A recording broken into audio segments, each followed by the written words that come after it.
Hello, everyone. I'm glad you're here. Please like and subscribe so I can tell more interesting stories. Now let's get started. The day started like most of my solo hikes do, way too early, way too confident, and way too excited about trail mix. I was 27 bulletproof and more comfortable in the wilderness than in most social situations. That Saturday morning, I loaded up my mountain bike, tossed a few essentials into my backpack, and headed for Blue John Canyon, a remote stretch of sandstone labyrinth tucked into Utah's canyonlands. I didn't tell anyone where I was going, not because I had a death wish, just because I didn't think it mattered. It was supposed to be a quick in and out hike, maybe some scrambling, maybe a cool photo or two. I was the type of guy who once turned off his cell phone to get closer to nature, even though nature had no interest in returning the call. Here's your historical fact of the day. Blue John Canyon is part of the Horseshoe Canyon system, made famous by ancient petroglyphs and, ironically, extremely easy to miss side canyons. It's remote enough to lose yourself and proud enough to not care. The canyon was gorgeous that morning, red rock glowing like it was lit from within, walls rising up like cathedral towers. I felt like the last person on earth in the best way.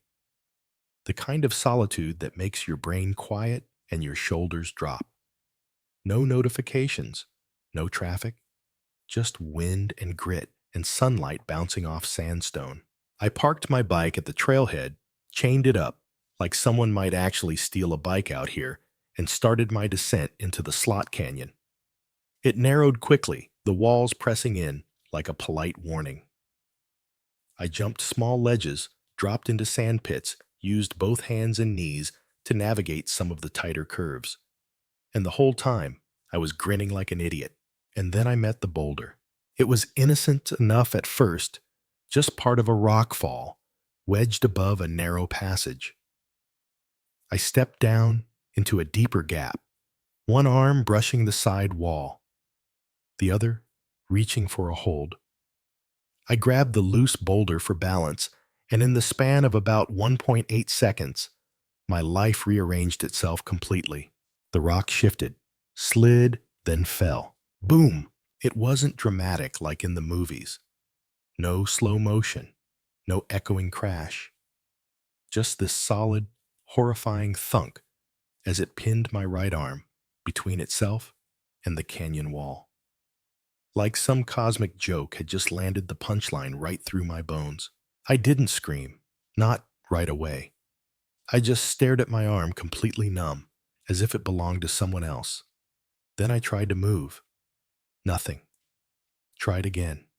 Still nothing. That's when the panic crept in, slow, methodical, like it was pacing behind me, deciding how loud it wanted to announce itself.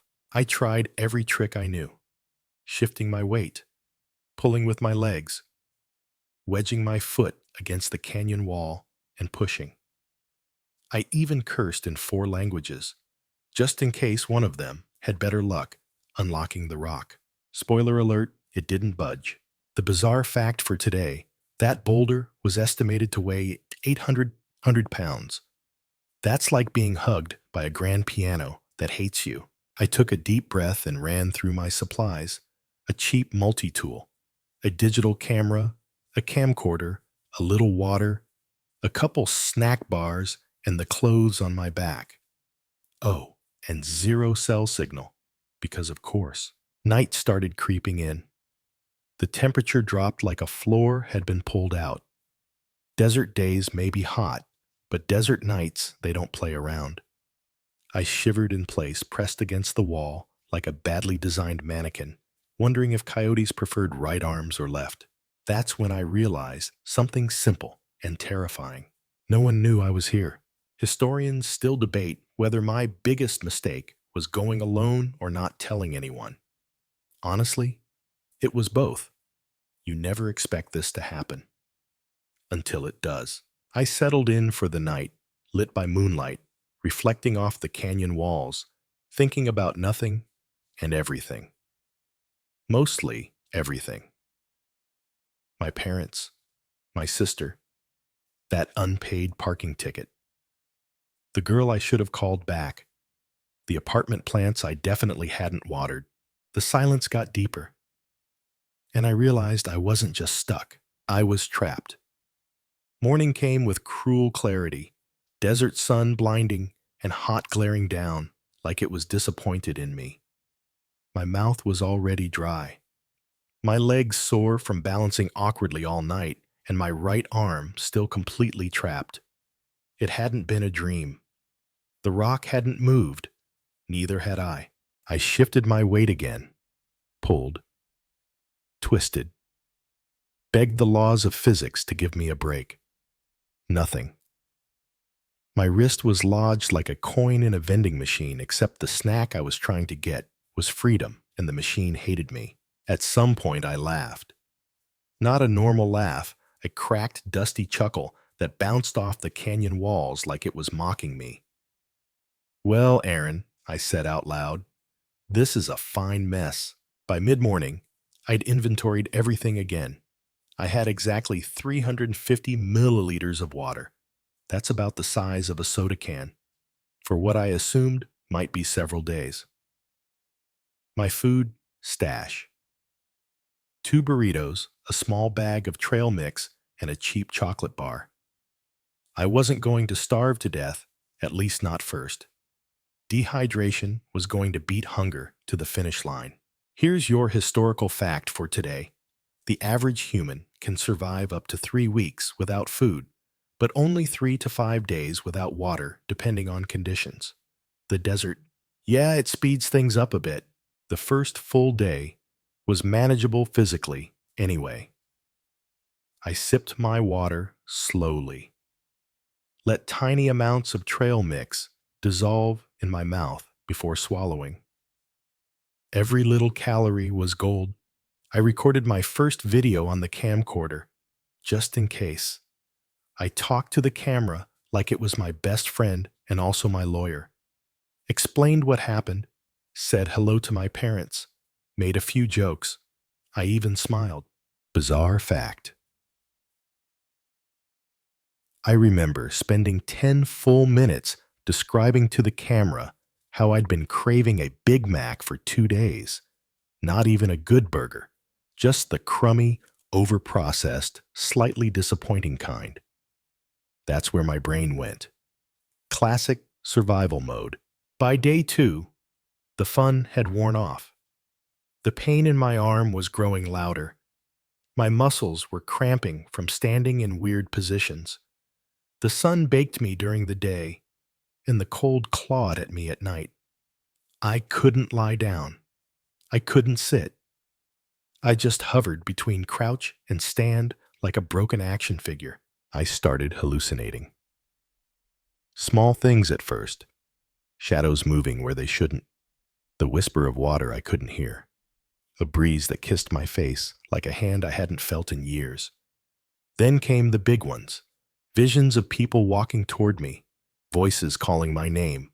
A girl I'd once dated, leaning against the canyon wall saying, "So, this is where you've been?"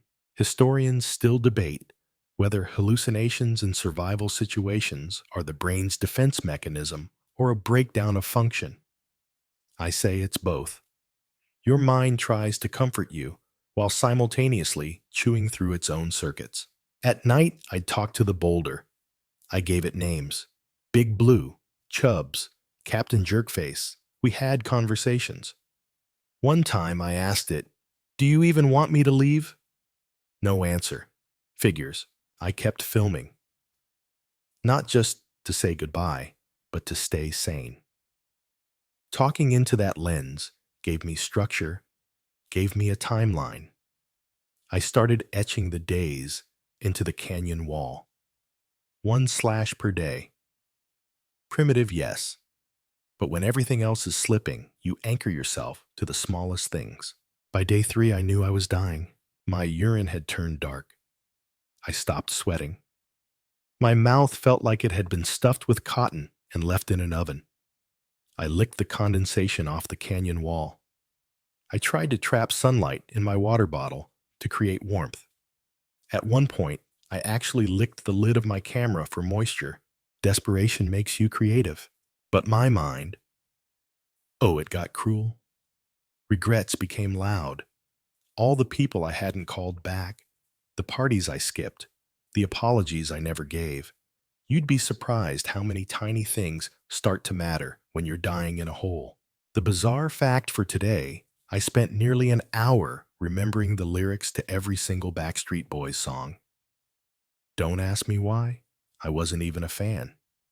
But there I was, weak and sunburned, whispering, I want it that way, into the rocks. That night, I made a new video, a different one, less chipper. I apologized to my family, told them I loved them, told them where to find my body. I asked them to forgive me for being reckless, for going solo, for not calling before I left. It felt like writing my own eulogy, and yet something inside me refused to let go. Even when my body begged me to. Even when the boulder felt like a tombstone. Some small, stubborn spark said, this isn't the end yet. That spark, it would need a knife. On day 4, I stopped trying to escape the way I had been. My arm was done. Numb, swollen, useless, and still somehow attached. I looked at it like it belonged to someone else, some other guy who had made a really dumb mistake and got me into this. I rationed the last drops of water like they were holy. I stretched the chocolate bar to absurd levels. One square became breakfast, lunch, and dinner. My lips were cracked. My tongue felt like beef jerky. My muscles twitched in my sleep, which was strange because I wasn't even sure I was sleeping. More like floating in and out of some fevered desert dream. That morning, I found the camcorder had died overnight. Battery gone. Just like me. But I kept talking. To the boulder, to myself, to God if he happened to be tuning in. I said things I never meant to say out loud. I confessed everything from small lies in college to big fears I never told anyone. Here's your historical fact of the day. Aron Ralston had no formal survival training before his accident. Just a deep love for nature and an adventurous streak that leaned a little too far into invincible. That's how most stories like this begin. At one point, I pulled out my cheap multi-tool again. I'd looked at it every day, but never seriously. The blade was short, dull, more of a glorified nail file than anything designed for cutting flesh. Still, I stared at it. And then I stared at my arm. And then I said out loud, nope. But the idea was there now. Planted. On day 5, I carved my name into the canyon wall. Aron, my birthday, the date. I started carving R.I.P. Then I stopped halfway. Something about it felt like surrender. And I wasn't ready. Not yet. The bizarre fact, for today, I spent 2 whole hours composing a symphony in my head. No instruments. No training. Just beatboxing with my teeth and humming broken chords to distract myself. I called it Canyon Sonata in D minor for One-Handed Idiot. Then came the vision. Not a hallucination. Not this time. It was clear, bright, more real than anything else all week. I saw a small boy, maybe 3 or 4 years old, running across a carpeted floor. His hair was messy. He had my smile. And he was laughing. And I was there, older, one arm holding him. I don't know where it came from. I didn't have a child. I wasn't even close to having one.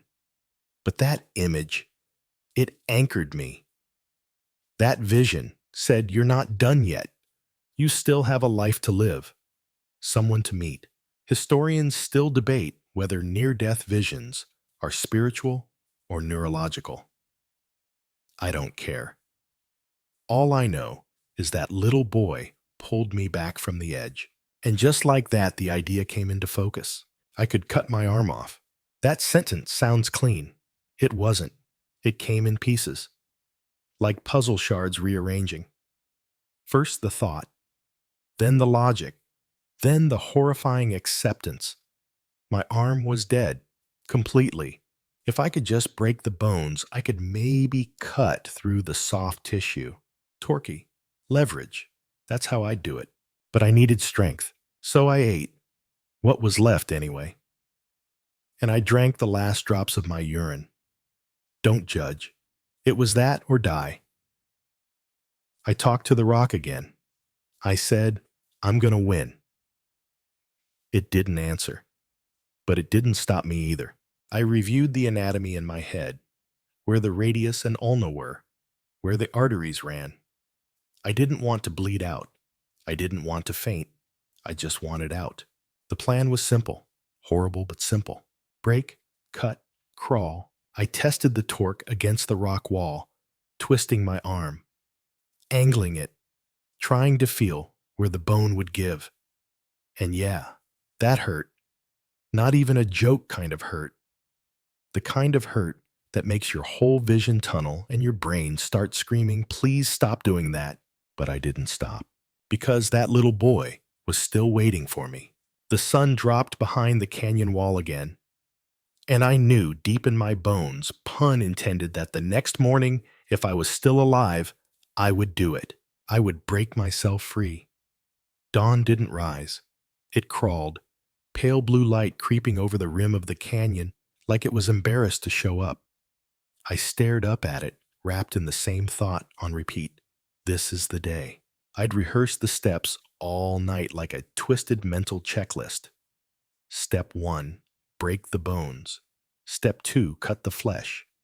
Step 3, sever the tendons. Step 4, escape. Step 5, try really hard not to die right after. I'd like to say I was brave, that I faced it like a warrior. But no, I was terrified. I was nauseous.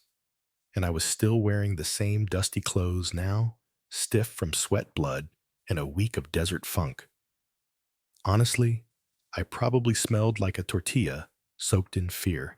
I found the right spot against the canyon wall, wiggled my body around to get leverage, took a breath, then another 100, and then I twisted. It didn't work the first time, or the second, but on the third twist, I felt it something inside me gave way. Not like a pop, more like a crunch, like biting down on a jawbreaker and realizing it was your tooth. Here's your historical fact.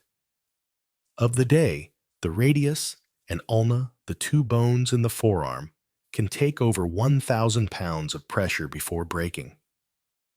I'd like to think I added a few new data points to that research. The second break was worse. I leaned all my weight in bracing with my knees, twisting my arm like I was unscrewing a rusty bolt. There was a deep, wet snap. I saw stars. The canyon spun. I gagged, but didn't throw up. Progress. That's when the real work began. I pulled out the multi-tool. Not the fancy kind. This thing wouldn't have sliced through butter on a good day.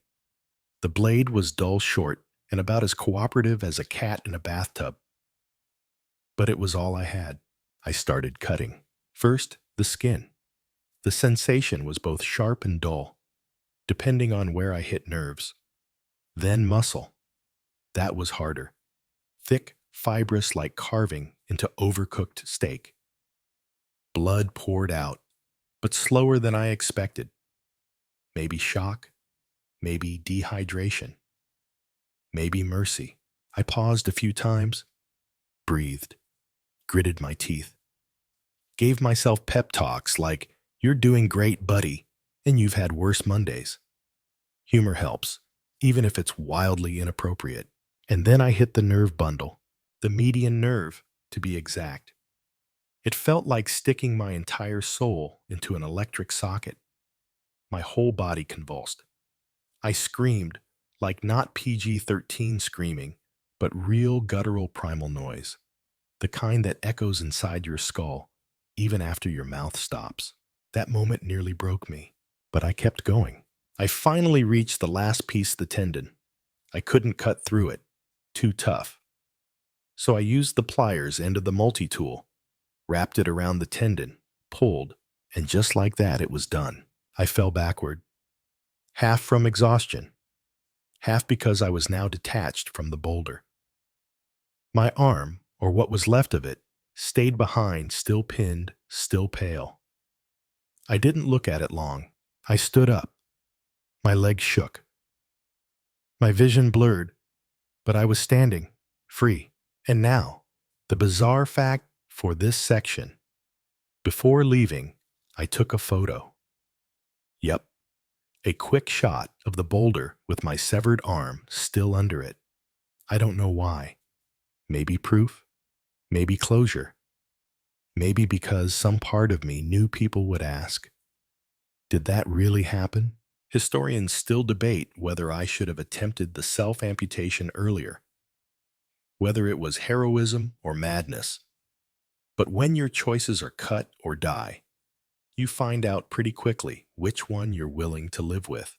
I fashioned a crude tourniquet with a camelback tube, cinched it tight around what remained of my upper arm. My heart pounded like a war drum. Every step away from that boulder felt like a rebellion, but I wasn't safe yet. Far from it. There was still a 65-foot rappel down a sandstone drop, and then a multi-mile hike through the desert. I was bleeding dehydrated and missing a major limb. But sure, why not throw in a cliff for good measure? So I hobbled and staggered and eventually reached the edge of the drop, tied my rope, looked over, and laughed. Because, of course, there's a unique kind of laughter that bubbles up when you're standing at the edge of a 65-foot drop, missing a limb, bleeding from your stump, and running on the emotional stamina of a sleep-deprived squirrel. That's where I was, half dead, half crazy, and now preparing to rappel down a cliff like I was auditioning for a discount action movie. My rope was only slightly more reliable than a jump rope you'd find in a kindergarten gym. Frayed, dusty, and previously used more for stashing gear than suspending a grown man from the side of a canyon. But it was all I had, and there was no going back. Not that I could go back, because, well, I no longer had the arm that had pinned me there. I rigged up the rope, wrapped it around my waist, double-checked the knots, even though I knew if they failed, I'd have exactly 0 chances to fix them. Then, with the grace of a drunken praying mantis, I began to descend. It wasn't elegant. My feet slipped, my weight shifted, and every tug of the rope made my entire body wince. I could feel the blood seeping through the tourniquet. My heart thumped like it was trying to escape without me. Here's your historical fact. Ralston's rappel down that 65-foot cliff after amputating his own arm remains one of the most extraordinary solo technical maneuvers in survival history. Think about that the next time you complain about carrying groceries. When I hit the bottom, I almost collapsed from relief. But then the canyon yawned open in front of me, more miles, more silence, and an urgent reality I still had to hike out. The desert floor was hot, unforgiving, and offered no shade. I limped like a zombie. One arm swinging the other, a throbbing stump tied up in plastic tubing. My body had stopped sending normal signals. No more hunger, no more thirst. Just this strange, humming need to keep moving. After about a mile, I realized my vision was dimming. Not metaphorically, like literally. The edges were darkening. Tunnel vision creeping in like a closing theater curtain. I collapsed once, then twice. I thought I saw a bird land beside me and say, "You're doing great." Maybe I imagined it. Maybe it was just a really encouraging bird. Then I heard something. Voices. Real ones. A family. A mother, a father, and their young son were hiking along the trail. I stumbled toward them like I was walking underwater. I must have looked like a monster, blood-soaked, sunburned eyes wild. The mother gasped. The boy pointed. The father ran toward me. I said something like, "Hi, I need help," but I think it came out more like, hoop. The dad gave me water, held my good shoulder. The mom wrapped something around my wound. The boy asked if I was a pirate. Bizarre fact of the day, that kid's comment was the first thing that made me really laugh in a week. "A pirate, huh?" I croaked. "Guess I'm missing the parrot." The family had a satellite phone. They called for help. It felt like a miracle that I'd stumbled into the one group in the canyon with a direct line to civilization. Or maybe the canyon had just decided it was done with me. Historians still debate whether I would have made it another hour on my own. The truth is, I don't think so. I was near total system collapse. Liver failing, blood pressure crashing. I'd lost nearly 40 pounds. My body was eating itself from the inside out. The rescue team arrived via helicopter about 4 hours later. Paramedics rushed in, stabilized me, lifted me out. I remember floating above the canyon, looking down at that sliver of rock and sand that had held me prisoner and set me free. I didn't cry. I didn't cheer. I just exhaled. The hospital was a blur. Needles, monitors, nurses who treated me like I'd just returned from Mars, which emotionally I probably had. My parents arrived, my sister, friends who had already assumed I was dead. I'd gone from missing hiker to survival legend in a matter of hours. The bizarre part, I was already wondering what I'd do next. Not immediately. I mean, I needed to rest, obviously, but something in me had shifted. The fear had been burned out. All that remained was this clear, electric understanding of life, that it's short, that it's brutal, that it's unbelievably beautiful. I lay in that hospital bed and smiled. Because somehow, some way, I had made it. And I wasn't going to waste a second more of the life I almost lost. Recovery wasn't a straight line. It was more like a canyon in reverse, climbing out inch by inch, one painful, emotional ledge at a time. The hospital fed me like I was a baby bird. I couldn't lift a fork at first, couldn't shower, couldn't do basic things like button a shirt or brush my teeth without help. Every small movement felt like a mountain, and I'd already climbed enough of those thanks. They gave me a prosthetic arm eventually, sleek, lightweight, state-of-the-art. I called it Lefty just to mess with people. Humor had become a survival tool, just as much as my multi-tool had been. If I couldn't laugh at the fact that I now had to squeeze toothpaste with my knees, what was the point? People treated me differently, of course. Some stared, some looked away. Some didn't know whether to offer sympathy or high fives. I didn't blame them. I was the guy from the news, the guy who cut off his own arm, the human headline, and yet deep down, I was still me, just with a better story. Here's your historical fact for today. Within 3 months of the accident, I returned to hiking. Within a year, I was climbing 14,000-foot peaks again. Why? Because I refused to let a rock define me, and also because I'm apparently very bad at sitting still. I spoke at schools, at survival summits, on late-night TV. People wanted to know the details. Did it hurt? Did you scream? What was it really like? They wanted the gore, the shock, the Hollywood stuff. And sure, I gave them some of that. But I also told them about the quiet moments, singing to myself, whispering to the boulder, seeing the little boy I hadn't met yet. The bizarre fact for today, that little boy, he eventually became real. His name is Leo, my son. Born years later, after I'd fallen in love with someone who saw beyond the scars. He's got wild hair, a big laugh, and he once used my prosthetic arm as a lightsaber. Proud dad moment. Life didn't just return, it exploded. I wrote a book. gave a TED Talk, got chased through airports by people who wanted to shake my hand. The good one, thankfully. But here's the thing. They don't always tell you about survival. The hardest part comes after. You don't just bounce back. You carry it, like a shadow stitched into your ribs. You walk through the world knowing something most people don't, how thin the thread is, how fast everything can snap. I started seeing beauty in strange places. The pattern of dirt on a windshield, the way light bends through water, the laughter of strangers in coffee shops. Everything became a miracle. Every moment felt borrowed. Historians still debate whether my story is a testament to the power of the human will or simply a case of luck meeting stubbornness. I'd argue it was both.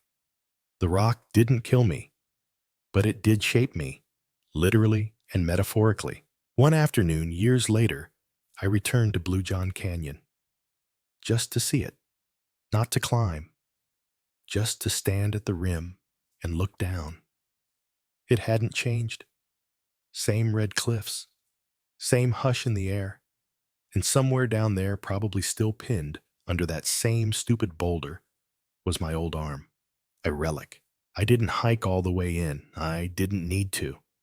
I just stood there for a while.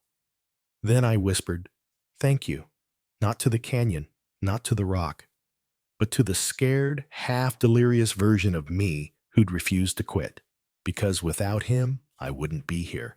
And that, my friend, is something worth holding on to, even if you have to let go of everything else to reach it. You know what no one tells you about losing an arm. How many times you'll reach for something that isn't there. I'd wake up and try to scratch my nose with a hand that didn't exist.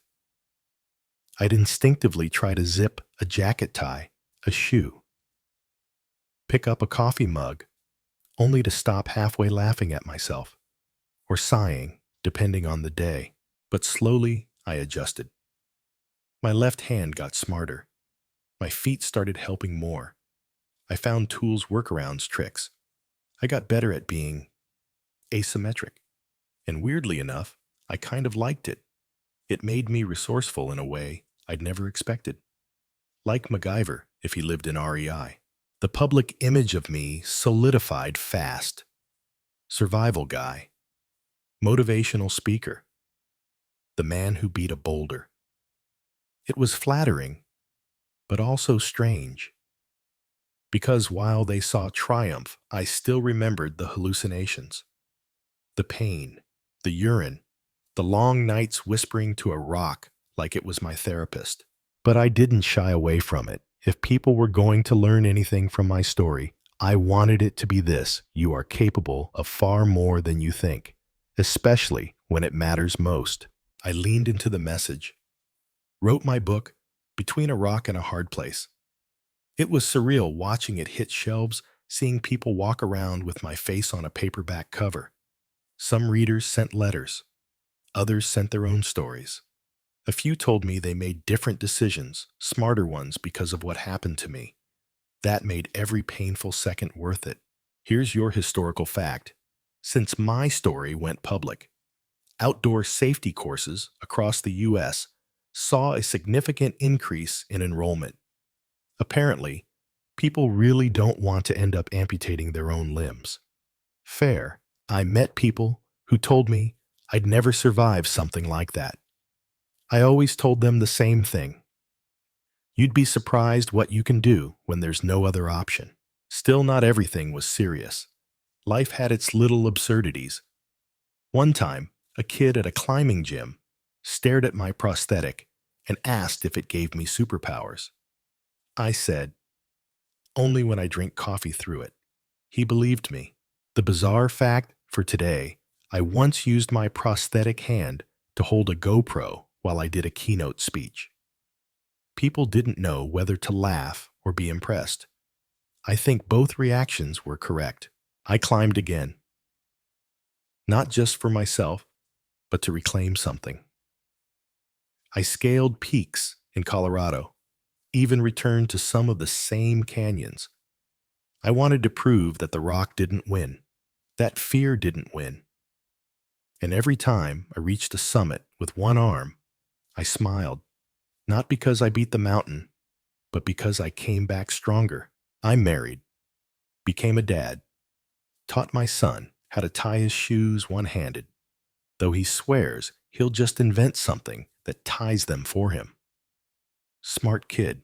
Historians still debate whether survival stories should be taught in schools as cautionary tales or as inspiration. I think they should be taught as both, because they show us where we break and how we rebuild.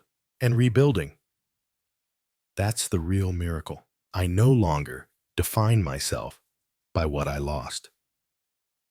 I define myself by what I learned, by who I became. The man I was, before the canyon, was restless, reckless, untouchable. The man who walked out of that canyon humbled, awake, unfinished. The arm's gone, but the story's here. And I keep telling it, not to relive it, but to remind myself, and maybe you too, that survival isn't just about staying alive. It's about choosing to live after, to wake up every day and say, let's go. Even when it's hard, even when the odds feel impossible. Because the alternative, giving up, well, that's just not in my blood. The canyon didn't bury me, it revealed me. And every time I run my finger along that prosthetic arm, I remember who I am. I am the guy who got trapped by a boulder, and I am the guy who walked away. Let's slow it down now. If you've stayed with me this far, I want to thank you, not just for listening, but for walking this trail with me. It's not a light story. It's not a pretty one, but it is a true one. And sometimes, that's what matters most. Because we all face our own boulders, don't we? They may not be made of stone, but they weigh just the same. A diagnosis, a loss, a heartbreak, a moment you didn't see coming, that changes everything. You might be stuck right now in a job, in a fear, in a silence too heavy to name. But I hope my story reminds you that even in the tightest, darkest places, there's still a spark, a reason, a way out. It won't be easy. It never is. You might cry, you might curse, you might even talk to a rock. But if you keep going one step, 1 inch, one stubborn breath at a time, freedom comes. The world waits for you just on the other side of whatever has you pinned. And when you do emerge, dusty different, maybe missing a piece of yourself, you'll realize something powerful. You didn't just survive, you chose to live. Thanks for being here. Please like and subscribe so I can tell more stories like this. Until next time, stay strong, stay curious, and if you're ever between a rock and a hard place, just remember, you're not alone.